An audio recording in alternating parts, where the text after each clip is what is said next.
If you never post photos of yourself online, there's a good chance you're operating on a completely different psychological frequency than most people. And honestly, you might be one of the most emotionally grounded people scrolling through your feed right now. Think about it. While the rest of us are angling our phones at the ceiling, sucking in our stomachs, and retaking the same photo 14 times because the lighting made us look tired, you're just living. No performance. No pressure. No second-guessing whether your smile looks forced or if that caption sounds try-hard. You're not wondering if people will think you're bragging, or worse, if they'll scroll past without even noticing. You opted out of that entire cycle. And that's not laziness. That's intentional. We all know someone like this. Maybe it's your friend who hasn't updated their profile picture since 2018. Maybe it's that coworker who somehow exists in group chats but never in group photos. Their Instagram looks like a digital ghost town. No selfies. No vacation dumps. No mirror pics with motivational captions. If you didn't know them in real life, you'd think they joined the internet, looked around, and immediately said, "Yeah, I'm good," before disappearing into witness protection. And the wildest part? They seem completely fine. No FOMO. No anxiety about missing out on validation. They're just out here existing like social media never rewired how we're supposed to prove we matter. But here's where it gets interesting. These people aren't hiding. They're not ashamed of how they look or secretly insecure about their lives. They're not sitting in the dark wishing they had the courage to post. That's the assumption people make, but it's wrong. The truth is, they've made a choice. A very specific psychological choice. And once you understand it, you start to see the invisible line that divides people who post constantly from people who almost never do. It's not about confidence. It's about where that confidence comes from. And that's the difference that changes everything. Most of us, whether we admit it or not, have become low-key addicted to external validation. We post a photo, and within seconds we're checking to see who liked it. We notice when certain people don't. We notice when the likes come slower than last time. We start wondering if we posted at the wrong hour, if the algorithm hates us, if we're becoming irrelevant. And all of this happens in the background while we're pretending we don't care. But we do, because those little hearts and comments have become tiny hits of reassurance that we're seen, we're valued, we're still worth paying attention to. It's not pathetic. It's just human. Social media was designed to make us feel this way. The dopamine loop is real. But some people never got caught in it. Or they did, and they consciously chose to step out. So here's what separates them. The people who don't post photos of themselves usually fall into one of three psychological types. And once you hear them, you'll probably recognize someone immediately. Maybe even yourself. The first type is the self-sufficient. These are the people who genuinely do not need external feedback to feel okay about themselves. And I don't mean that in a fake, "I don't care what anyone thinks" way that's actually just a defense mechanism. I mean, they've built their sense of self-worth from the inside out. Their confidence doesn't live in a comment section. It doesn't fluctuate based on how many people double-tapped their face. They know who they are. They know what they value. And they've separated their identity from their online presence so cleanly that posting a selfie just feels unnecessary. It's not that they think they're above it. They just don't feel the pull. When they do post, it's because they genuinely want to share something, not because they need to be reminded that they exist in other people's minds. And that's rare.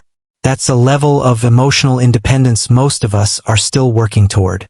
The second type is the judgment dodger. And listen, this one gets misunderstood all the time. People assume they're insecure or scared, but that's not the full picture. These people have just done the mental math and realized that posting a photo is essentially handing the internet a permission slip to have opinions about you. And for some personalities, that trade-off doesn't make sense. Because sure, you might get a bunch of likes and some nice comments, but you're also opening yourself up to comparison, to silent judgment, to people forming conclusions about your life based on a single image. You're also opening yourself up to your own spiral. Who saw this? Why didn't they like it? Did I look bad? Was the caption cringe? Is this getting less engagement than last time? Am I losing relevance? These aren't irrational thoughts. They're the natural byproduct of putting yourself out there. And some people just decide it's not worth it. Not because they can't handle it, but because they value their peace more than they value the validation. They'd rather protect their mental space than invite 100 tiny anxieties in exchange for a few seconds of feeling seen. That's not weakness. That's boundary setting. Then there's the third type, the authenticity architect. These are the people who've realized that the moment you start posting your life, you stop fully living it. Because posting changes the experience. Suddenly, you're not just enjoying the sunset. You're thinking about the angle. You're wondering if this would make a good story. You're performing the moment instead of being in it. And for some people, that shift feels gross. It feels like turning something real into something transactional. Like you're not allowed to just have a good time unless you can prove it happened. These people want their memories to belong to them, not to an audience. They want their experiences to be felt, not measured. So they don't post the vacation photos. They don't upload the night out with friends. They don't document the milestones. Not because those things didn't matter, but because they mattered too much to reduce to content. They're protecting the sanctity of their own life by refusing to turn it into a highlight reel. And here's the thing. None of these types are better or worse than people who post all the time. They're just different strategies for navigating identity in a world that's obsessed with visibility. Some people share to feel connected. Some people stay quiet to feel grounded. Both are valid. Both make sense. But the difference comes down to one question. When you post something, are you sharing a moment? Or are you asking for proof that the moment mattered? Because people who don't post aren't sitting around questioning whether their life has value. They already know it does. They don't need the internet to confirm it. And that's the quiet power they have. They've removed themselves from the validation economy. They're not playing the game where your worth is determined by how many people noticed you today. They're not refreshing their notifications hoping someone they haven't spoken to in 6 years will acknowledge their existence. They've built a life that feels full without needing to broadcast it.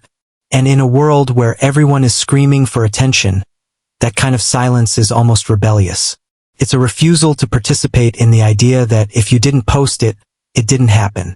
It's a reclaiming of privacy, of presence, of the belief that your life belongs to you first. But let's also be real. Staying off the grid has its own trade-offs. You miss out on certain kinds of connection. You're not part of the ongoing social narrative. People might forget about you a little. You don't get to control how you're perceived because you're not feeding people a curated version of yourself. And for some people, that's freeing.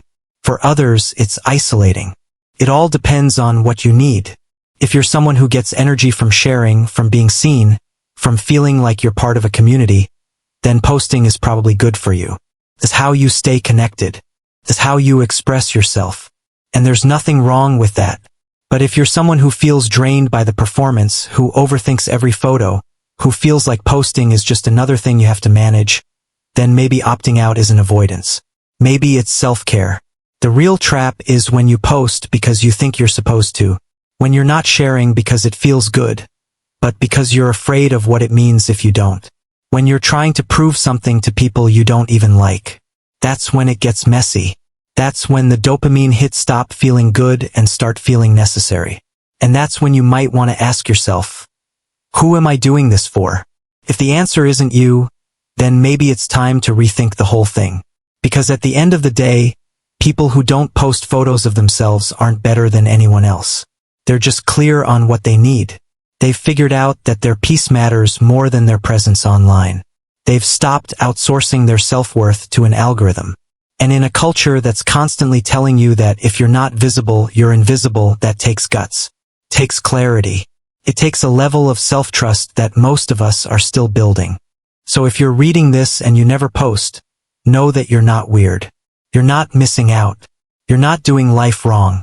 You're just doing it differently. And if you're someone who posts all the time and you're happy with that, then keep going. Just make sure it's coming from the right place. Make sure you're sharing because you want to, not because you need to. Because the moment your happiness depends on how other people react to your life, you've handed them too much power. So here's my question for you. Which type are you? Are you the self-sufficient person who just doesn't need the validation? Are you the judgment dodger protecting your mental space? Or are you the authenticity architect refusing to turn your life into a performance? Drop it in the comments. And if you like psychology that makes you rethink your habits without making you feel bad about them, go ahead and hit subscribe. This channel is all about understanding human behavior in a way that's simple, real, and actually useful. Let's keep the conversation going.